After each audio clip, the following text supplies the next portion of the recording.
West.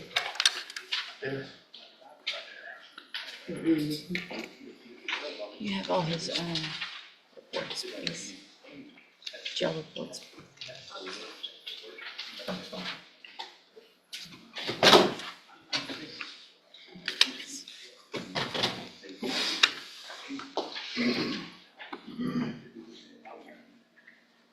Where?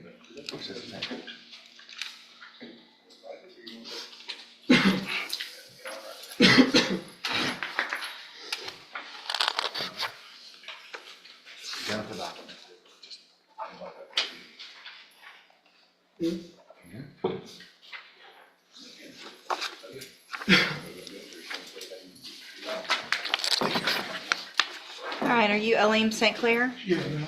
And Mr. West, will your client waive the formal reading of the indictment in each case? Yes, Your Honor. Mr. St. Clair, in cause number 23, DCCR 2044, you're charged with the first-degree felony offense of aggravated robbery, and that's from August 15th of 2023. And how do you plead to that charge? Yes, Are you pleading guilty freely and voluntarily? yes, ma'am. And are you pleading guilty because you actually did what they've charged you with? And then in cause number 23, DCCR 2117, you're also charged with the first-degree felony offense of aggravated robbery from August 15th of 2023. And how do you plead to that charge? Yes, Are you pleading guilty freely and voluntarily? yes, ma'am. And because you did what they charged you with? In both of those cases, I have here on the tablet some documents that have your signature on them that the state's marked as exhibit number 1. Before you signed these, did you go over them with Mr. West? Oh, this one we want in? The ones on the tablet? Oh, yes, ma'am. And did you, and do you understand what you signed, those documents? Oh, yeah, he told me, yes, ma'am. Okay, and do you understand if I follow the agreement that you made with the district attorney, that you're waiving or giving up any right to appeal? So you can't change your mind if I follow these agreements later and say, I don't want to take these deals. Do you understand? You say I want to take the deal? If I follow this agreement and I give you the 10-year deferred probations and all of that, you can't later say, I want to change my mind. Oh, yes, ma'am. Yes, ma'am. Okay. And it looks like the agreements that you've reached with the district attorney's office is a 10-year deferred probation in each of those cases. There would be a $1,000 fine in each case. There would be dismissals as part of this in cause numbers 23 DCCR 1390 and 23 DCCR 2043. There would be no contact with the victim. Any additional conditions included after we get a pre-sentence report, which could definitely include some type of treatment, ISF or something like that. Do you understand? Yes, ma'am. Do you understand if you're not a U.S. citizen that a plea of guilty or no contest may result in your deportation, exclusion from admission to the country, or denial of naturalization under federal law? Yes, ma'am. State tenders number 1 in each case. No objection? It's admitted in each case. Is there any evidence that Mr. St. Clair is not competent? No, Your Honor. All right. I'm sorry. Sure. If I may, just so Mr. St. Clair understands, typically we don't write that in a plea paper. What my intention was, and what Mr. West and I had discussed based on his very young age, was to be able to include everything that we could to help him at this stage of the game before he gets himself into more trouble. So that was our intention in including that. Those things are meant to help you. Yes, ma'am. Thank you, Ms. Malfino. Thank you. So states 1 is admitted in each case, and there's no evidence that he's not competent, correct? So, Mr. St. Clair, I'm going to find in each of your cases that you entered your pleas of guilty freely and voluntarily. Yes, ma'am. Find that you're mentally competent and you understand the nature and the consequences of your pleas. Yes, ma'am. Find sufficient evidence to find you guilty in each case, but I'm going to reset your cases for sentencing so that the probation department can do that pre-sentence report. That'll give me more information about you and your cases, and then we'll come back later for sentencing. Can I get a PSI bond? You cannot get a PSI bond. I have 34 pages now of jail incident reports. When you come back for sentencing, if I go along with this agreement, it will require, I'm telling everybody right now, you will go to ISF, okay? And that's meant to give you tools to be more successful. But I don't know, you've been in there long enough. I think you've probably seen two that were given ISF, and a condition of their a condition of their probation was not to get any jail incident reports. And they never made it to ISF, and I revoked their probations. And I'm telling you now, I will do that. If you continue to act like an absolute heathen at our jail and treat everybody, including the correctional officers, other inmates, like you have been, you're never going to see the light of day again for a long, long time. These are aggravated robberies. They're first-degree felonies. If you violate your probation, I can give you the rest of your life in prison. Minimum 5 years in prison, up to 99 years or the rest of your life. And I don't know if you can tell, but I hope you can, how serious I am, that this isn't going to be some little 5-year, oh, he was just acting up in the jail kind of thing and he's young. If you can't follow the rules, then you're not going to get these deals and you're going to end up in prison for a very, very long time. So it's time to straighten up. I don't care what everybody else is doing in the jail. You need to go in and say, I don't want this deal. I want to get out. I want a real life. I want a family. I want to work and just have a normal life. I'm going to sit in my bunk when I'm supposed to. I'm going to dress like I'm supposed to. I'm going to do what I'm supposed to when I'm supposed to. You don't get to make the rules when you're there. You get out, you're on probation, you have some freedom, right? You don't have that freedom in there. Prove to me between now and sentencing that you can do it. Okay, go back with the bailiff. Thank you. Have a good day. Thank you, Your Honor. May I make excuse? Yes, sir, thank you. If y'all need any more? No. You're free to go. Thank you, Judge.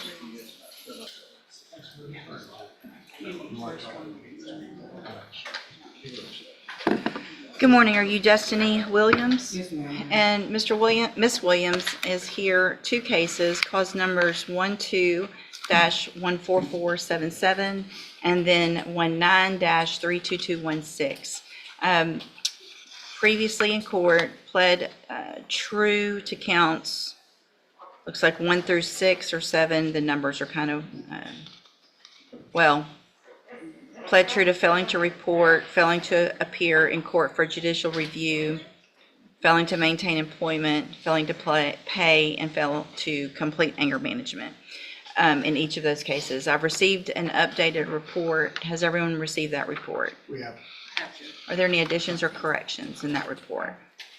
Judge, my only addition, if I may, with the court, obviously we understand it's your decision. I have spoken at length with Mr. Burbank about it, spoken at length with Ms. Robinson about it. Obviously, the court will see the age of these cases, especially the one that's from 2000. Well, they're both only being held, I only have one Correct. choice, right? Right, Revocation. right. I can't extend or, No, and Continue. that's not what we were asking. okay. We were proposing based on the age of everything, and I believe Mr. Burbank has some testimony to offer with respect to the fact that she was gainfully employed at all times. She admits that she didn't report. I think she's obviously had the problems on probation, but due to the fact that what frustrates me is that she's never been in trouble and she's going to become a convicted felon real quick. She's spent a considerable amount of time on these MTRPs over the holidays, et cetera, and we have all discussed asking the court to possibly consider allowing that and maybe a little bit of additional time if you feel necessary to serve as a sanction and just allow her probations to expire out without giving her the convictions due to the fact that these were not aggravated offenses and the age of them is obviously up to you, but that's just something we have proposed. I also have, for the record, Mr. Burbank's office sent over several letters yesterday, one from Ms. Williams that I've read. And so, Ms. Robinson, you're here today. Thank you for being here. Had some positive things to say as well in the updated pre-sentence report. What are your thoughts on that proposal, Ms. Robinson? You do? If I could fill in just a little bit more. Sure. I think she's worked at every restaurant during this period of time. She's worked at McDonald's, she's worked at Cracker Barrel, she's worked everywhere. Whataburger. Black She has 5 kids, right? Yeah, fine. 5 kids. She was currently and still, we reached out to Black Bear Diner before she was picked up for this incident. She accepted a kind of a promotion to be a manager there.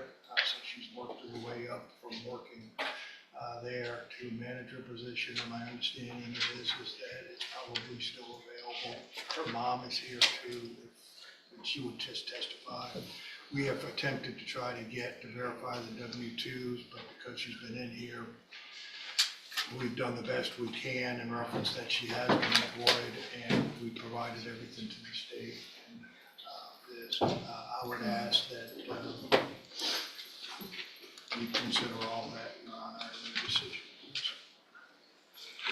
Well, Ms. Williams, I really appreciate your letter, more than some that I get, because it really did seem very sincere. And I appreciate that you have come to realize kind of what started all of this back at, 15, 16, right?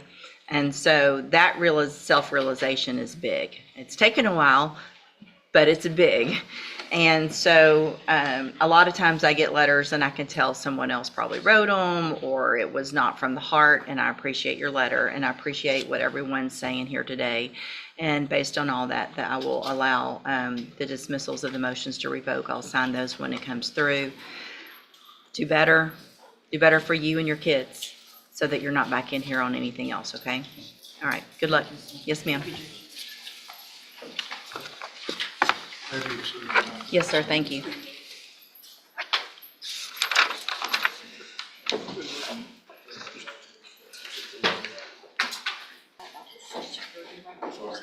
Oh, yeah, at some point, we gotta go forward. All right, you're Andre Williams. And so Mr. Williams' case is set for trial to begin with jury selection Monday. Announcements? Judge, I've talked to Mr. Nichols. I'm asking for 30 days. I finally got some clarification on the Social Security records that I'm trying to obtain. They told me how to do it. They'll either let me know they're ready, I send them an invoice, if they'll give them to me. They'll certify them, they'll make them court admissible. The court doesn't have to, nothing about an order from this court or a writ or anything like that. They told me it may take up to 90 days, and that was 60 days ago when I think I finally got on the right track with them. So I'll know something. If I don't have them then I just won't I mean, get and you believe that they're necessary I think for that the they- trial?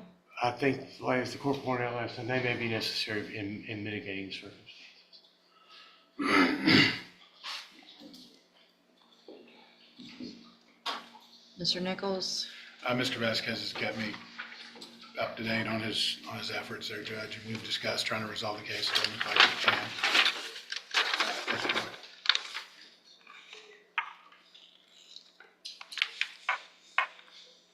And I guess, would the state at trial be going on the murder? Yes, Your Honor, that's my Okay. intent. Okay. I don't want to wait for all of this No, Judge. for mitigation on a murder if you elect to go on No, the other. we're going forward on the murder. Okay, all right, so I will reset, it will be on the next trial docket, which should be more than enough time. That's about 75 to 90 days-ish for our trial dockets. And then at that point, it'll be time. It's getting old, and it'll be time to get the case taken care of. Okay? All right, and as always, I've said, if you need any help, let me know. Thank you, Judge. All right, thank you. Thank you, Your Honor. You can go back with the bailiff. Thank you, Luke. Yes, sir.